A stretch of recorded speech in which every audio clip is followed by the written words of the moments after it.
You're gonna do it right the first time, get it done. Build it from scratch or repair. A look at the options for bringing Bob Hall Pier back to life. Ma'am, where you at? Oh, you have to see this video. First responders jumping into action to rescue a woman from a burning building.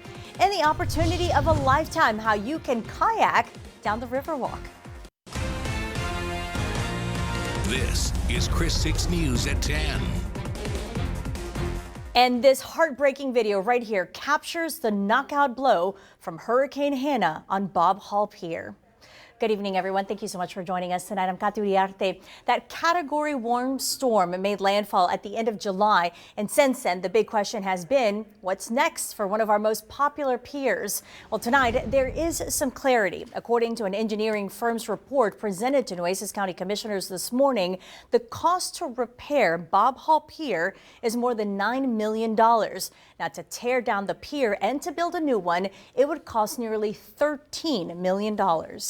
But because of this storm, it has made this now something we can no longer get life out of without, in your opinion, I think, tearing it down and starting over. Right. And there is still a few more things that have to happen before commissioners make that ultimate decision, including working out a funding plan, because right now the pier is not eligible for FEMA dollars since the state has yet to meet the damage threshold for funding. Now, if you loved going to Bob Hall Pier to fish or maybe just to kind of stand there and take it all in, surely you were surprised to hear about the high price tag for repairs and for rebuilding. Our Seth Kovar tonight, though, joins us live. And Seth, you had a chance to talk to a couple of people who are supporting giving the pier a fresh start.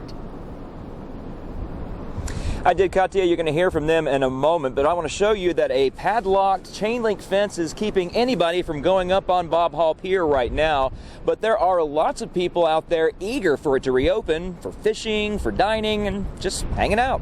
Catfish. You could call Jody Johnson and her husband fishing partners. He gets them off, he cleans them up, and I cook them. They moved here from Minnesota in July, from fishing the land of 10,000 lakes to the coastal waters of South Texas. Fishing is an American pastime. Everybody's done it since the beginning of time. Something she hasn't done, fish from Bob Hall Pier. She didn't make it out there before Hurricane Hannah left it unusable in July. That was kind of taken away from us.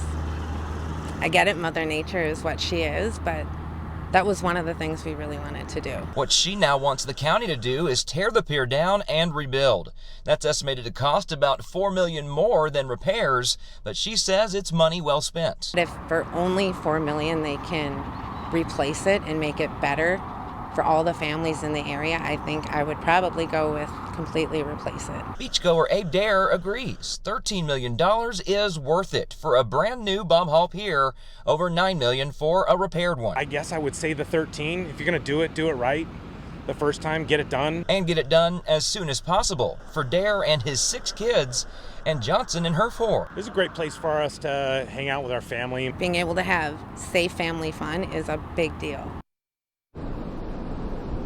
Whether the county replaces Bob Hall Pier entirely or just repairs the pilings, the beams, and the T-head out there, we should know that pretty soon, but then that process has to start, and it could be a long one, so it could be a while before the chain link fence comes down and we can use our pier again. Reporting live in Corpus Christi, Seth Kovar, Chris 6 News. All right, Seth, thank you. And you know, the legacy of Bob Hall Pier stretches back well over half a century. The original pier was built in 1950, and it was named after Precinct 1 Nueces County Commissioner Robert Reid Hall. The original 300-foot-long pier was made out of wood at a cost of just $17,000.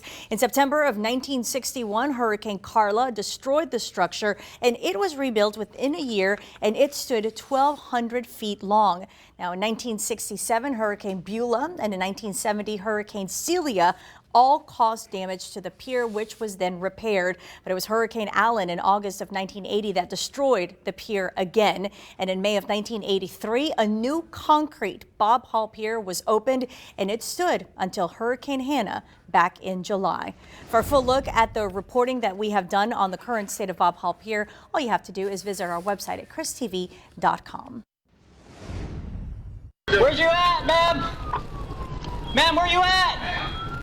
Okay, take a look at this. It was a frightening ordeal that was caught on video, and it's also an example of the daily heroic work that is done by first responders. Body cameras and Kingsville police officers capture the moment when they helped to rescue an elderly woman from a burning building. This happened on November 9th at an apartment complex on East Coral. When officers got there, they kicked the door in, but there was so much heavy smoke that was coming in from the kitchen that it prevented them from going inside. And that's when police ran around the building and started to break those windows. Man, where are you? An extinguisher.